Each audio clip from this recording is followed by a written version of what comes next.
Hey, I'm Jesse. Let's have a devotion. This is our first devotion in our series, Radical Family, providing a biblical framework for your family. What is God's design for single people, for married people, for parents, for how the household should actually function? Well, the Bible has a whole lot to say about this. And so in our sermon yesterday, we came from Ephesians chapter 5, verse 22 through 33, and saw this biblical framework for how a marriage works. And it's strictly gospel-based. It's incredible. It's a picture of Christ and the church.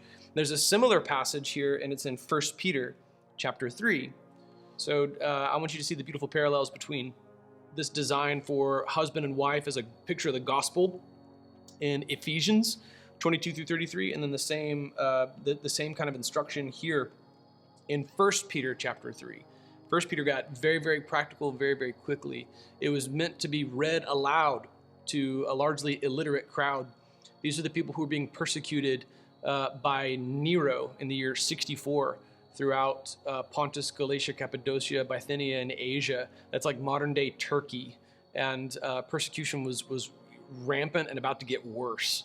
So how do you live? How do you function? What happens when one person gets saved before their spouse? I mean, what do you do when you are a woman who's married to a man who worships Zeus, and now you're a Christian? Like, how does your marriage work?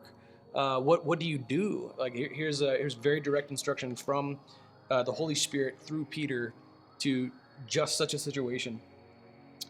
In the same way, wives, submit yourselves to your own husbands, so that even if some disobey the word, they may be won over without a word by the way their wives live when they observe your pure, reverent lives.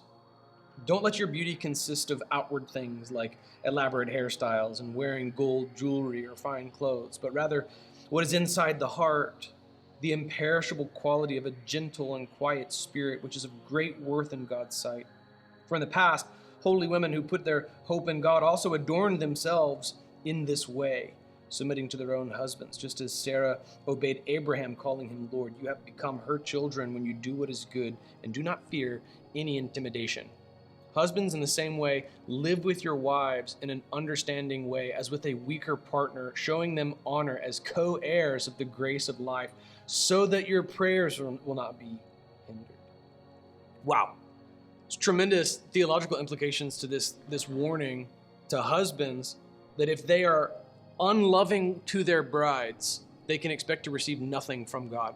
And there was also clear instruction for the saved wife of an unsaved husband. What does she do? All right, she leads a godly life. And then he has a front row seat to her transformation. And then he himself gets saved. This is actually the exact testimony of a famous author and now pastor, Lee Strobel, the guy who wrote The Case for a Creator and The Case for Christ, a movie about his life. Actually, just was recently released. He God just bore incredible fruit, through his book. One time, I was meeting a publishing deadline. It was I think it was the book "What It Means to Be a Christian," and I had to, I was sweating it. I never feel good about my manuscripts when I submit them. I always hit submit and I'm immediately filled with deep self-loathing and regret and feelings of inadequacy. And this one time, I hit submit and felt this book is going to be awesome. And I felt so confident in it. And it was, I remember going to sleep and feeling wow, I actually feel confident, in the quality of something that I wrote. And then woke up at 2 or 3 in the morning, stricken with horror at the realization, oh wait, basically I did the exact same thing that Lee Strobel did in Case for Christ, where I would just take Old Testament prophecies and just show them fulfilled in Matthew. go from Isaiah to Matthew over and over again and just show how, look, this was prophesied here and it was fulfilled here, and it was prophesied here and fulfilled here, and prophecy fulfillment. Oh yeah. And then it dawned on me at 2 or 3 in the morning, like, oh no, Lee Strobel's going to think that I tried to plagiarize him.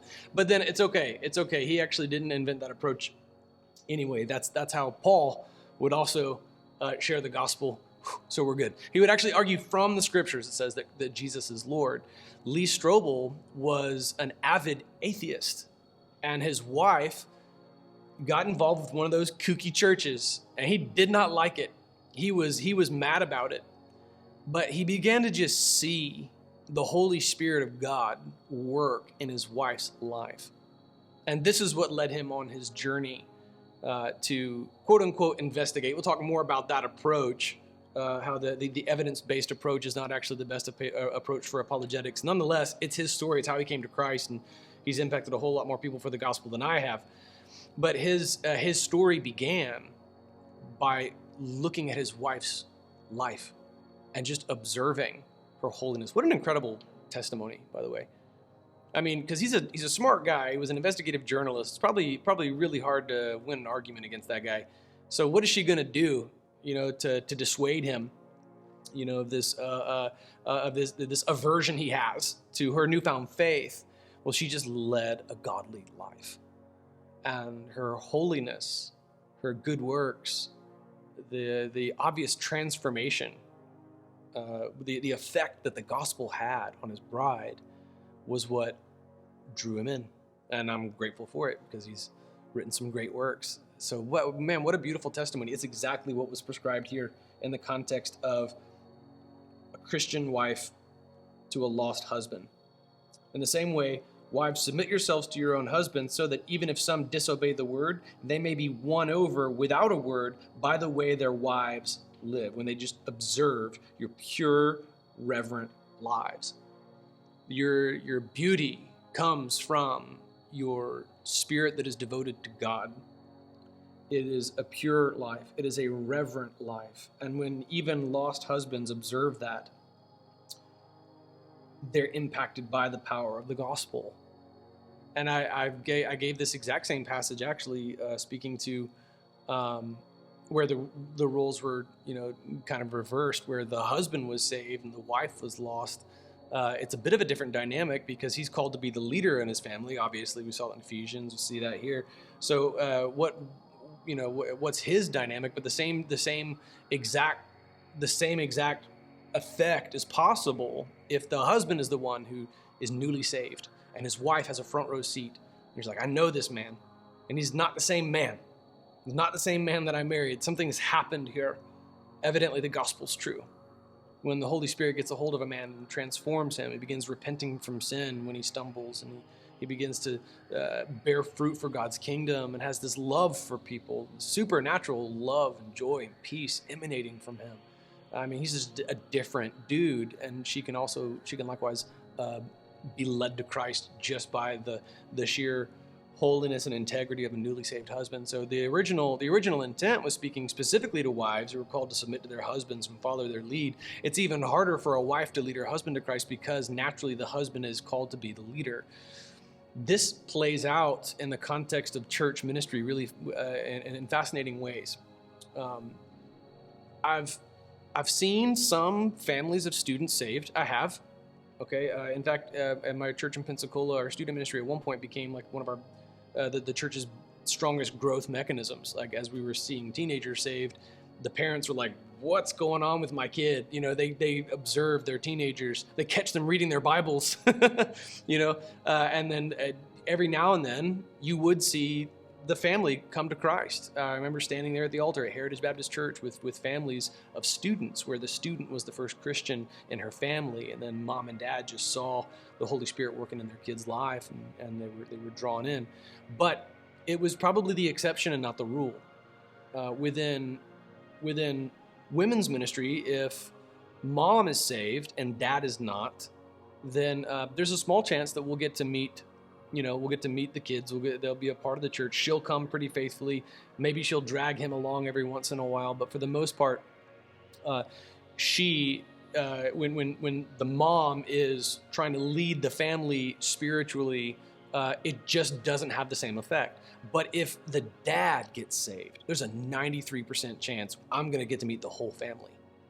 And it's because just as a de facto leader, husbands, fathers, you have immense influence over the spiritual temperature of your household.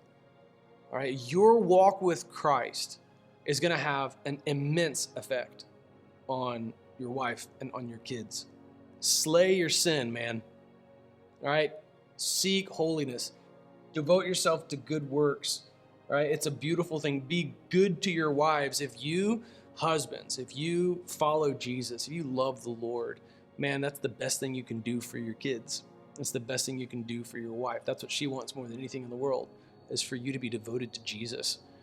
Because if you're devoted to Jesus, man, you're not going to be motivated by selfish, carnal, sinful desires.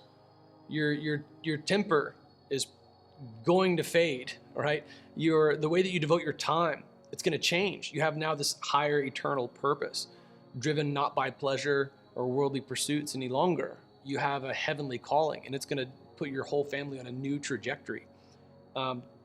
This instruction to husbands, in the same way, live with your wives in an understanding way, as with the weaker partner. It speaks to how precious she is, that she is delicate, that she is weaker in the sense that fine china is weaker than a sturdy metal gumbo pot, for example. She's to be revered. Show her honor as co-heirs of the grace. Do you see that? She's right there alongside you as a recipient of this grace, co-heirs of the grace of life, so that your prayers will not be hindered. And tomorrow we'll talk more about this one.